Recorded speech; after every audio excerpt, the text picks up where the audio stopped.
Hi guys, this is Erica from Gokce Capital. Now before I begin, be sure to click subscribe and turn on the notification bell. Perhaps you are searching for land in a developed subdivision outside of a major city. Given how built up the area is, you're not having much luck. There are few parcels available, and those that are on the market are very expensive. But then you come across one very affordable lot. Sure, it's a bit odd, sort of a long snaking property running behind a block of homes, but it's certainly large enough to build on. So what's wrong with it?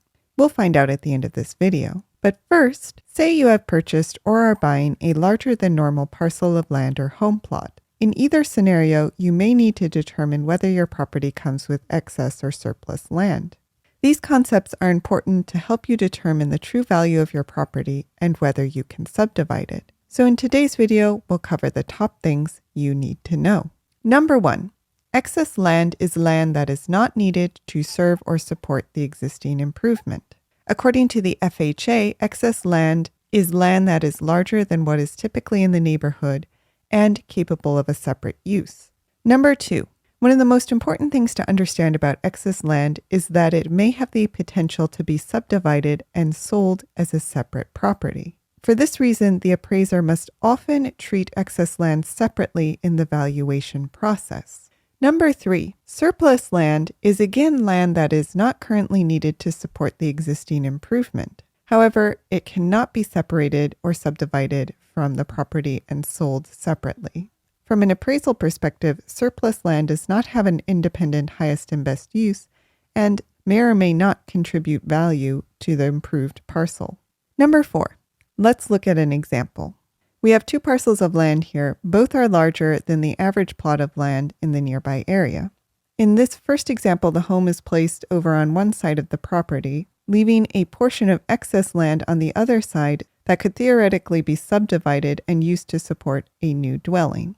In this other example down here, we still have a larger than normal plot of land, but because the home is placed right in the middle of it, there's not a section of land on either side that could be usefully subdivided out to support a new building. Number 5, as a landowner or land buyer, there are a few ways to check whether a property has excess or surplus land. You can examine the survey or plat map for any unimproved areas.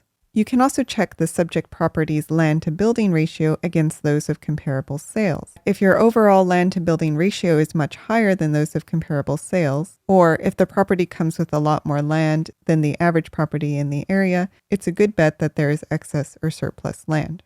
Finally, you can walk the site to try and get a visual estimate of how much undeveloped land there is and whether that undeveloped land appears to be usable. Of course, at the end of the day, it will be the appraiser who determines whether and how much excess or surplus land you have.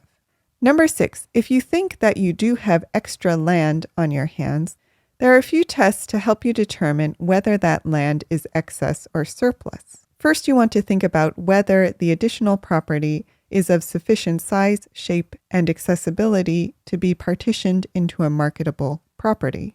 You'll also want to think about the regulatory barriers in place. Would local zoning and subdivision codes allow you to subdivide the property? Even if you can partition out a portion of your land, is there a market for that partitioned land?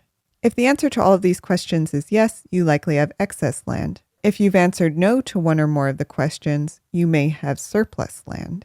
Number 7. Now at this point, if you're wondering why the distinction matters, excess and surplus land have different valuations. And so if you want an overall accurate appraisal of your entire property, you first need to determine whether the extra land is usable on its own. The bottom line is that a larger lot that can be divided is often worth more than a larger lot that cannot be divided. And finally, number 8. Mortgage lenders often have rules about how they approach excess or surplus land. For example, some mortgage lenders will exclude the value of excess land from the maximum mortgage amount. So if you're purchasing a property with extra land and you are buying it with a mortgage, it's a good idea to check with your mortgage lender about how they treat excess or surplus land. But let's return to our strange parcel of land. This property is actually a parcel I ran across a few months ago. At first, I thought this may have been excess land that the developer set aside originally for an alley, but either way, it's currently privately owned.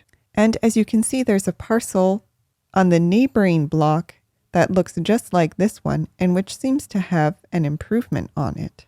Well, if you are an old real estate hand, you have likely guessed what is wrong with this property.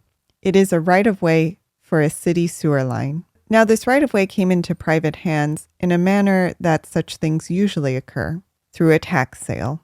In the 1950s, a man bought this larger parcel, subdivided it out into individual building lots, and eventually was left with just this right-of-way.